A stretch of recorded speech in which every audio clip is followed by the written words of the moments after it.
Hey guys, are you ready for some money rehab? Wall Street has been completely upended by an unlikely player, GameStop. And should I have a 401k? But you don't do it? No, I know. Girl! You think the whole world revolves around you and your money? Well, it doesn't. Charge for wasting our time. I will take a check like a old school check. You recognize her from anchoring on CNN, CNBC, and Bloomberg.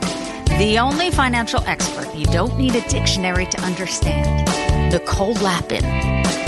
As you know, every Friday we talk with a public figure making change in every sense of the word, and along the way has been in or is still in money rehab. Today I'm talking to Devon Kennard, linebacker for the Arizona Cardinals. But like any good money rehabber, Devon doesn't have just one stream of income playing football. He is also a real estate investor and soon-to-be financial author. Devon, I am so excited to have you on the show and hear about all the football, real estate, all the things. But first, a quick game of money rehab, Never Have I Ever. Have you ever played Never Have I Ever? The drinking game. Okay, so this is the money financial version of that with no drinking, unfortunately. So never have I ever maxed out a credit card. I have not. Nice. Never have I ever negotiated a contract. I have. Yeah, you have. Never have I ever bought crypto. I have. Nice. What did you buy? I got into like Bitcoin. I don't got a whole lot, but I dibble and dabble a little bit. It's not really my thing. I stick to real estate. Never have I ever bought a used car. I have. Nice. Have you bought a new car? Yeah, I bought a new car too, strategically because it wasn't going to cost me much more than a used one. So it was like, all right, I might as well just buy it new. But my rule of thumb is typically I don't buy new. Yes. Yes, that is also my rule of thumb. Buy used cars, run them into the ground, sell them later. New cars are a total waste of money. Never have I ever taken out a student loan. I have not. Never have I ever played the lottery. I've never played the lottery. Nope. Never have I ever cashed in a savings bond. I have not. Never have I ever bought myself a 6-figure gift. I have not. This is, I don't know what y'all call it in football, but like what would be the equivalent of a layup? Never have I ever bought an investment property. That's definitely a layup, but I've definitely done that multiple.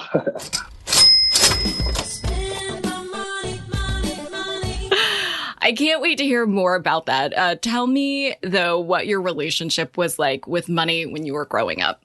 For me growing up, I had a father who played in the NFL, and I got to observe a lot, and he did pretty well. But I was really young when he was actually playing, so most of my life it was when he was retired, and I got to see what I did and didn't want. And my parents did well, but I always had a desire to do even better and put myself and my future family and generations. And I took it upon myself to where I was like, my dad did well; he was like first generation, like going to college, getting out of the hood type of situation. And I put a lot of responsibility on myself to advance my family much further than that and utilize, the position my dad put me and my siblings in. So that was kind of, at a young age, that was kind of my motivation. I don't really know where it came from. It's not like I grew up talking about finances with my family a lot, but it was always like, if my dad could do this, I got to try to do better type of thing. Wow. So what were the things that you wanted to do differently? And what were the things that you wanted to do the same watching him? I like that he didn't have to get like a full-time stressful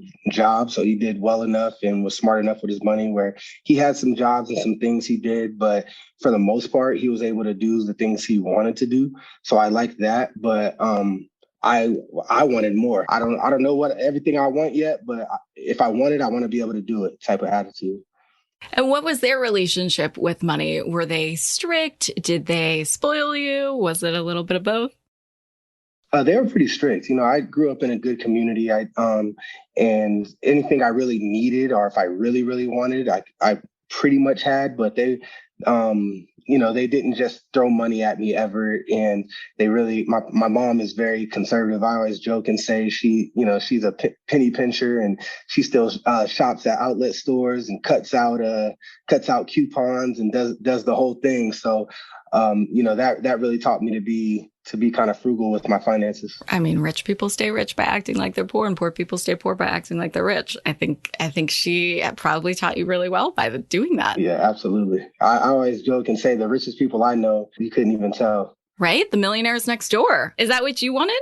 Did you want to just not be able to tell and have a bank account, but not all the flash that goes with it? I've never been super into the flash. I mean, at this point in my life, in my career, there's certain things that I like, but it's all within reason, depending on how much money you're making, what your situation is, and all that. So for me, it was there were things that I've wanted, but I'm okay with delayed gratification. So I rather be able to splurge and buy things with passive income than earned income. So, I play football for a living. My dollars have to work just as hard as I work. Just as hard as I work for them, they got to work for me.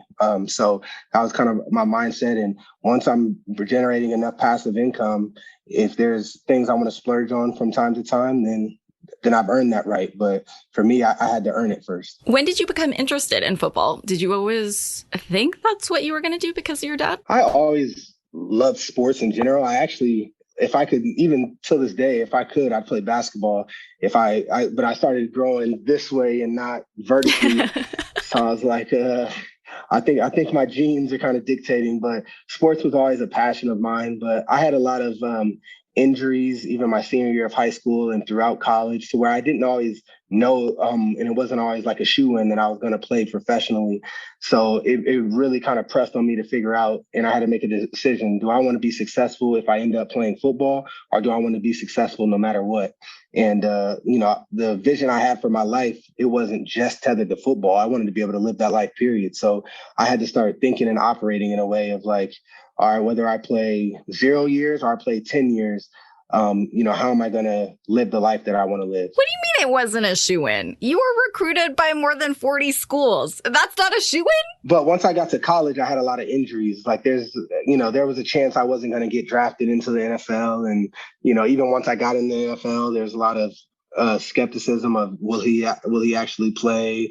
Will he end up getting cut? All those things. And been blessed enough to play 8 years now. So it's definitely a blessing. The average NFL career is 3 years. So to make it to 8 years and be able to do what I do it's definitely something I don't take for granted. And it's something that has been a big business. You've referred to college recruiting actually as a business. Can you tell me a little bit more about that?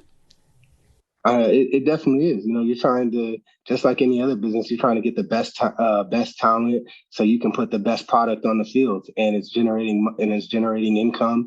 And the NCAA and college institutions are using athletes. And I don't know if you saw the reports, but now they're going to start being able to get paid as college athletes, and I think that's great because there's a lot of universities in the NCAA that's making a lot of money on college athletes' backs.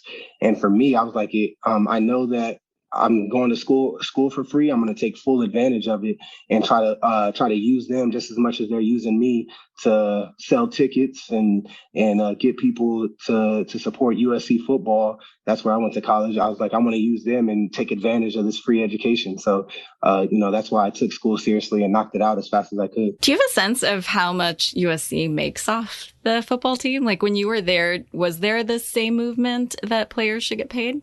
College athletes should get paid? Everybody said so. Like, it was ridiculous that, I'm at USC and we're dealing with guys who are for sure about to go first round or have NFL careers, and they're waiting for a stipend check for $1,200, and half of it and more than half of it has to go to rent and in downtown Los Angeles, and then the rest is, we're eating peanut butter and jelly sandwiches and training table. It's kind of ridiculous to think that's what our lifestyle is like when, we're playing USC football, competing for national championships and bringing in millions of dollars. I don't know exactly how much, but I know it's a lot. Then you got drafted. You went to play for the NFL. What was the best piece of financial advice you got when you were being drafted? I don't know if anyone really told me, but I went in immediately with the mindset of like, I'm going to save as much as I can because I didn't know how long I was going to play. But I looked at it as like, I'm 23 years old. I get a chance to make a lot more money this year than any other 23-year-old. So I'm going to save as much as I can and meet as many connections, build relationships, and try to leverage myself and put myself in position to be successful. And so that was my mindset. So I know I got made fun of, but as soon as I got drafted, I drove. I had my high school car shipped out to New Jersey because I got drafted to the Giants. So shipped it out, and I was driving my high school car for the whole first year, and then I found I got a marketing deal that I leveraged myself with a Kia dealership because I drove a Kia, but my car was having issues. And like when you asked if I negotiated my own contract, well, that's one I did on my own. I worked out a contract and an agreement with the owner of a dealership, and I got to drive a car free for 3 years. And I didn't buy my first car until I got my second contract and went to Detroit. So that's kind of where my mentality. I had to kind of make sure I was like, I want to put all my money towards investments and savings and I could do all the other stuff down the line. My heart is like bursting. I'm so happy hearing this. Hold on to your wallets, boys and girls. Money Rehab will be right back. Now for some more Money Rehab. Nerdy question. You talked about the highest tax bracket, but how do state taxes work for sports? I read that some sports leagues, what you make per game is actually subject to state tax in the state that's hosting the game. Is that true? Yeah. So you get taxed in every state that you play in. So it gets complicated. You got to make sure you have an accountant that understands that. But yeah, so I'm in Arizona now. When I was playing in New York, my checks looked a lot different than they do now in Arizona. And so even now I joke and I say I hate going to New York to play because it looks a lot less than it does when I'm playing in Arizona or other places. Wow. I mean, it really depends also what city you're playing in, because if you're making $250,000 is that the starting salary? That looks a lot different and different. Yeah, it's growing up. It's going to be like $550 this year. So even bottom of the roster guys are making pretty good money. But yeah, it can look a lot different depending on what city is like you're playing in and where where all your away games are. You want to be in a good home base city because you're playing home at least 8 games. So if you're in a high tax home stadium, then that really sucks because 8 games, you already know you're getting taxed the worst. And then you just got to see where else you're playing from there. Yeah. New York, California, probably. You get paid in other things, but being in Arizona, I like because the tax situation there is much more favorable. Exactly. In March of 2020, you reportedly signed a 3-year, $20 million contract. And based on what we talked about, it's not $20 million in your pocket. What was that negotiation like? That's still, even with all the taxes and all the stuff taken out, that is amazing. Yeah, it was definitely a huge blessing. And it was actually my second big contract that I signed. I signed one in Detroit. And then I was actually released from Detroit for essentially negotiation reasons. I wanted more money. And then I signed a new deal with the Cardinals, and negotiation went well. As soon as I was released from Detroit, there was interest right away, and my agent got to work. He did most of the groundwork. I'm a firm believer. I earn my payday on the football field. I let my agent do his work from there. So he negotiated a good deal. I had a number in my head that I wanted to hit, and he was able to hit it. And now get to play home in my hometown. Well, and then you get paid in just doing that, which is priceless. It sounds like. Yeah, absolutely. So when did you start getting into investing? Was it with real estate investing at first? Yeah, I kind of mentioned earlier, but my college career was really shaky. I had some injuries. I had a lot of position changes. I wasn't sure if I was going to play in the NFL and have the kind of career. I always had confidence, but there was days where it was like, I don't know if it's going to happen. So I started trying to figure out what else I was going to do. And I met a mentor, and he started out as a police officer and a special education teacher. And he bought one property, turned into 2, turned into 3. And now he has a property management company in California, and him and his partner own over 4,500 units in LA. And that was just hearing his story, sitting down, talking with him. That was really inspiring. Because I'm like, if he was able to build that off of a teacher and police officer salary, if I only play 1 year in the NFL, but leverage it right, I can put myself in position and give myself a really good head start. So that was my mindset. And after my first year, I went to a couple of real estate meetups in Arizona with a partner of mine who used to go to USC with me. And we bought our first property in Indianapolis. And I never looked back after that. Wow. So what does that mean? How many properties do you have now? So I now own 15 properties of my own, but I'm also in 40 other syndications. I'm not sure how familiar you are with that, but I'm a limited partner in a few of them. I'm a general partner in big syndications all across the country, from apartment complexes, single family homes, to senior living, to warehouses.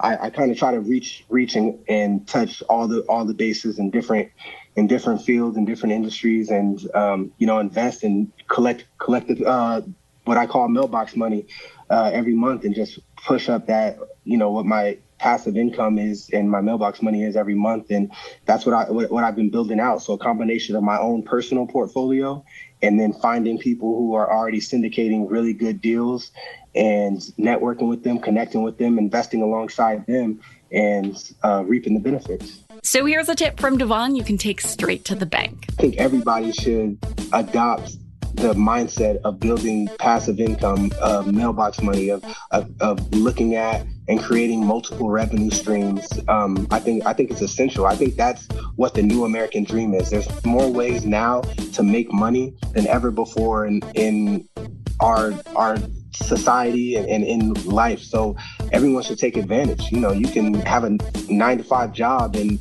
sell stuff on Etsy that you like making, and make some nice chump change, and then that you could start to put into your first investment property, and just let things start to feed each other, and you'll be amazed at where you can be 5 years and 10 years from now if you start doing that. Money Rehab is a production of iHeartMedia. I'm your host, Nicole Lappin. Our producers are Morgan Lavoie and Catherine Law. Money Rehab is edited and engineered by Brandon Dickert with help from Josh Fisher. Executive producers are Mangesh Hattikudur and Will Pearson. Huge thanks to the OG Money Rehab supervising producer, Michelle Lambs, for her pre-production and development work. And as always, thanks to you for finally investing in yourself so that you can get it together and get it all.